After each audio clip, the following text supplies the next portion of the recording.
Kind of friend that you'd always need. You think of Ebbie, you just think of happiness, you think of like just happy things, and like even. My name is Florence and welcome to another video by Kenya Crime Daily.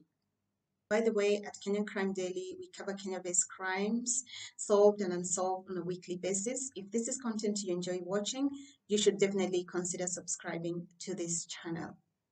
Let's get started. This is the case of Ebbie Noelle Samuels, a 15-year-old girl that died in school in 2019. This is an unresolved case. The case has been with the police, particularly the DCI, since 2019. So it's been a while. It's been 3 years. I was not really going to cover this case, but a few days, 2 days ago, there's been a call to action, and the mom is basically asking each and every one of us to get involved in any small way they can. And so this is my small way of pushing for justice for Ebbie Noelle Samuels. So I will be delving into this case from different perspectives. There will be the mom's perspective, there will be the school's perspective, it's going to be the hospital's perspective, and then the autopsy, and eventually I'll close it up with the investigation and where it is at this stage. So Ebbie Noelle Samuels died on 9th March in 2019, which is exactly 3 years ago today. From the autopsy report, we know that she bled to the brain, possibly due to a blunt force trauma. The bleeding was fresh according to the autopsy, so again, it wasn't an old injury or anything like that. The school principal claims she fell from the upper decker bed, and there's even been, claims that she had fell, like, trying to justify that the injury was from that fall. But as you will, if you continue listening to this video, you will realize that those claims are false. So Ebbie's family saw her last on the 25th of February of 2019. Ebbie was actually a Form 1 student, so she had just recently reported to that school in January. So again, it's really sad. She reported to school in January. By March, she was dead. This is really, really sad. You moms out there would probably understand this better than I do, but even me sitting here, I'm not a mom, but the pain is just, it's a lot. So the last time Ebbie was home was for her midterm. So Ebbie came home for midterm to celebrate her mom's birthday. Her mom then dropped her off to school after the celebration on I think she came earlier than 25th of February. So 25th of February is the last day her mom saw her, meaning that's the day she was dropped off at school. So here's the flow of events or timeline, according to her mom, and how, she got to know that the daughter, Ebbie Noelle, was dead. So she recounts, Ebbie Noelle Samuels just recently joined Form 1 at ebbiegatangaccm school. On Saturday, 9th of March at 7:47 a.m., I was called by the principal of the school, Miss VMW, because we don't want to be sued, so I won't be saying their names in full, but if you go to other channels, you can find those names. Saturday, 9th of March at 7:47 a.m., I was called by the principal of the school, Miss VMW, with the news that my daughter was unwell and that I should rush to Nairobi Hospital in Thika and I shouldn't go alone. Ebbie's mom left for Thika accompanied by her friend, but on the way decided to call a cousin to check on the situation before she got there. Since the cousin was based in Thika, she could get there faster than her. Arriving at the hospital at about 9:35 a.m., she found Ebbie Noelle lifeless, ice cold, and she describes the body. So she says she had foam in her nostrils. I think she also mentioned that her tummy was swollen. She was stiff, cold, lifeless. On inquiring to know what had happened, the principal told me that my daughter had gone to sleep the previous night but failed to wake up in the morning. Ebbie had previously ran across country like the previous day, finishing among top 10. Later on in the evening, she went to dinner as usual, went for evening preps, then did her laundry before saying goodnight to her friends and eventually going to bed. I'm going to have another recount for you, a recount of a student who was actually Ebbie's friend. They were in the same dormitory, they were in the same class. She was probably one of the last people to have like an interaction with her. That story has been shared on Lynn Ngugi's channel, so if you want to check out Lynn's channel, she will have the whole story, but I will have like just a mini recount of those final moments. Ebbie failed to wake up the following morning. Her dorm mates alerted the matron, who found her unresponsive. The principal of Gatanga CCM says that the matron called the deputy principal at around 7 a.m. in the morning with instructions to take Ebbie to hospital. We now know that from the hospital's note, they indicate that they received a dead body, meaning she was brought to the hospital dead. From the school's perspective, as in from the principal says they are claiming that allegedly that Ebbie was still alive, and by the time they drove her to hospital, so they're claiming she may have died on her way to the hospital, but by the time she left the school she was still alive. You will hear, let's go through a recount of a former girl from Gatanga CCM who happened to be Ebbie's classmate as well as dorm mate as well as a friend. This information is courtesy of Lynn Ngugi TV. I will include the link to the full video down below so you can check it out. So on Friday, Ebbie and her teammates went for cross-country run, which she actually did very well. She was 5th. After the run, she asked one of the girls to oil her hair. She went further ahead and asked the girl to style her hair. Apparently, the style that she had on was not permitted by the school. This is important because this will, change the course of everything in this story. So the girl went further and styled her hair, and Ebbie said, oh, it's only in the evening, it's at night, I will remove it by morning. The friend sharing the story asked her again to remove the style because the deputy principal is on duty and will be patrolling in the evening, and if she finds her with that style, she will get in trouble.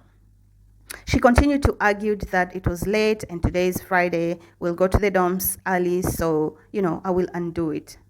Around 8 p.m., of course, they went for prep, and at around 8:30 p.m., the deputy came in for patrol as usual. She came to class and obviously noted her and shouted, "Who's that girl with the hairstyle like her mom's?" Now, this sounds okay said to you in English, but if you say it in Swahili, which she did, it sounds very vile. Then she asked Ebbie to go to her office. The friend noted that she was always afraid of the teachers and always felt uncomfortable approaching them. So I just want to go into detail about that because the friend further, shares that Ebbie was not liked very much in that school. Everyone felt inferior around her. She was well spoken.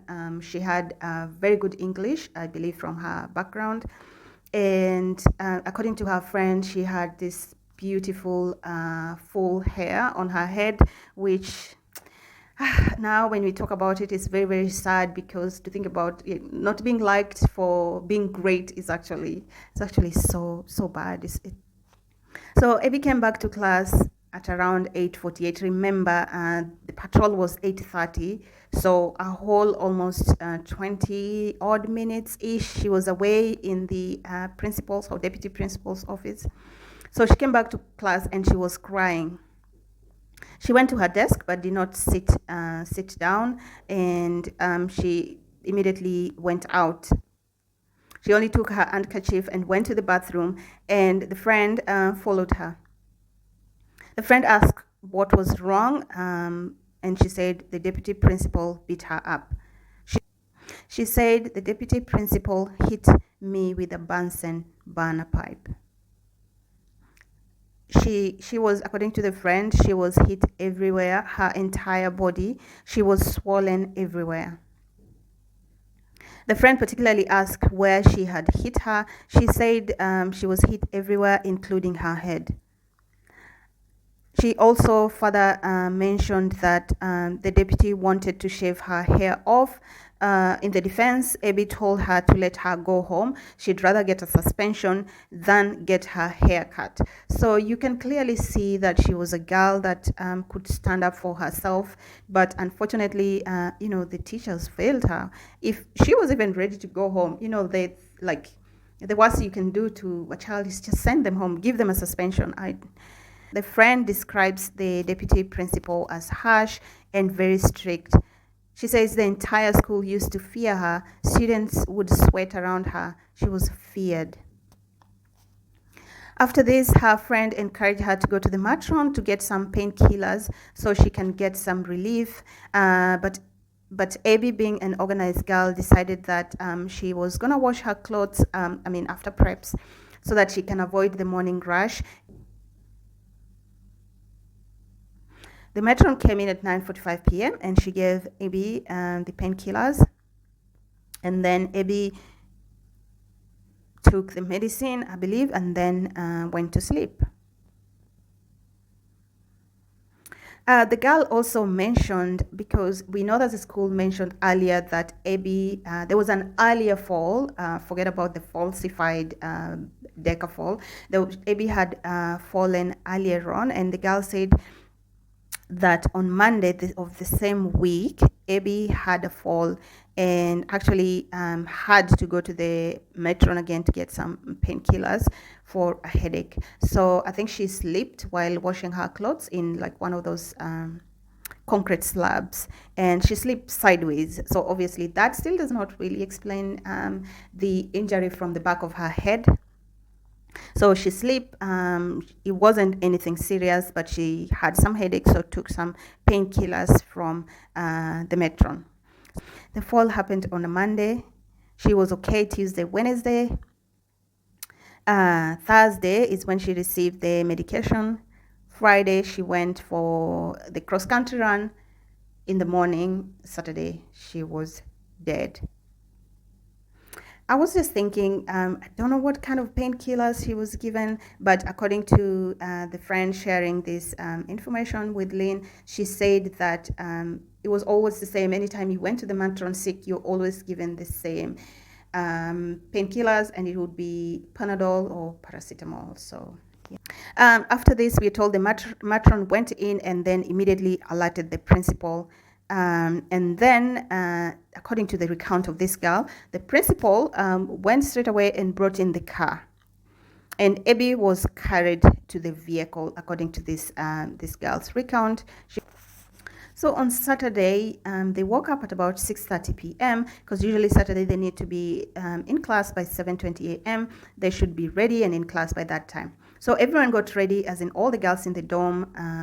And when they were about to leave for class, someone realized that Abby had not woken up. She slept in, apparently this school had triple deckers, and so she slept in the middle decker. Tried waking her up because they thought she just overslept, but this was unusual for Abby. They tried to wake her up several times and even tried to ring the dorm bell because it was extremely loud to see if she can wake up, but she didn't.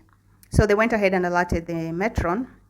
So they went to the matron, 5 girls of them, and it's so interesting. I don't know what's up with this school, but according to this girl, she said the matron then quickly asked the 3 girls to go to class, immediately go to class, and ask the other 2 girls to go to the dorm and be with her. After this, of course, I'm sure the girls are panicking because obviously they know this girl is normal. But the principal decides to come and give them a statement that did not make sense. So according to this girl's recount, she's just saying she didn't understand why the principal had to say all these stories instead of letting them just know that Abby was taken to hospital and Abby died. So even in the way that the news was broken to other students was very mysterious, according to this girl. I wanted to speak on a little bit about, how Ebbie was openly discriminated in this school. So Ebbie was from two cultural backgrounds. So her dad is Jamaican, her mom is Kenyan, a Kikuyu. So obviously in Kenya, people expect you to speak some form of a local language. And usually if you don't speak any of those languages, it's pretty hard to fit in. So the fact that she only spoke English and her English was brilliant was already, an opportunity for bullies to take on her. So she faced a lot of rejection in the school. And this girl went further ahead to say that, some girls didn't like her just because she had long, beautiful hair. Ebbie had complained of these mistreatments to her mom, and actually she wanted out of that school. The mother wasn't keen on having her go back to that school after midterm, but I guess people around her encouraged her to let her go and finish the term, and then she could perhaps get a transfer the following term. Because I think she mentioned that it was already hard for her to find a school for Ebbie. There were 3 different autopsies conducted, one by a government pathologist, another by the school's pathologist, and the last final one, independent pathologist hired by the family. They have all proved that Ebbie died from a head injury inflicted by a blunt object. Father went ahead to say that she bled to her brain on both sides. So this is very clear, it's clear cut. Usually a lot of these cases, the autopsy sometimes is lingering, it's neither here or there, but this is very clear cut. Something else that they have confirmed is that there was no form of medication or anything or any substance in Ebbie's body that could have caused her death. Let's talk a little bit about the recent march to the president's office seeking justice for Ebbie. So recently, Ebbie's mom, Martha Wanjiro, that was on the 7th of April, organize a march for justice to the president's office because she has not had, much happening. Every time she goes to the DCI or to the authorities, she's just being redirected or being asked to wait. So she was just wondering how long can a mother wait to find justice. So the march was successful because the family got the DCI speaking, even tweeting, and even, coming out with statements to let the public know where this case is at. So the DCI have confirmed that Ebbie Noelle Samuels was beaten to death and that the administration at Ebbiegatangaccm Girls High School tried to cover up the murder. Investigations into her death have been ongoing since 2019, with the director of the Homicide Division at DCI headquarters taking over the investigations this January. So the DCI has disclosed that it's been difficult to gather information from witnesses due to interferences. The school had claimed that Ebbie fell from her bed the night before her classmates found her motionless. On January 11th this year, the DCI dispatched a team to gather evidence from the witnesses. This is actually shocking because this is a case from 2019. How are you only gathering evidence in 2022? Somebody make it make sense. The DCI also mentioned that the case stalled as the school environment was intimidating for the witnesses. According to the investigating team, the statements recorded so far contradict the account given by the school administration. The DCI have established that a senior member of the school's admin severely assaulted the 15-year-old on claims her hair had been styled contrary to the school's regulations. The detectives are also investigating a conspiracy to defeat justice by the school admin by giving contradictory statements and intimidating students who are willing to give actual account of events. The DCI have confirmed that investigations are now at an advanced stage and it's only a matter of time before the killers are brought to justice. So again, this is where this case is at. My prayer is Ebbie and Ebbie's mom and Ebbie's dad and the whole family find justice for this young girl. She didn't deserve to die. She should have been here. She should have been finishing high school by now. So I encourage all of us to continue, speaking about it, continue posting about it, continue doing whatever little you can do in your own capacity so that we can see justice for this girl. We can already see that as soon as all of us join hands and speak, obviously the DCI listens. So let's keep speaking, let's keep pushing for justice.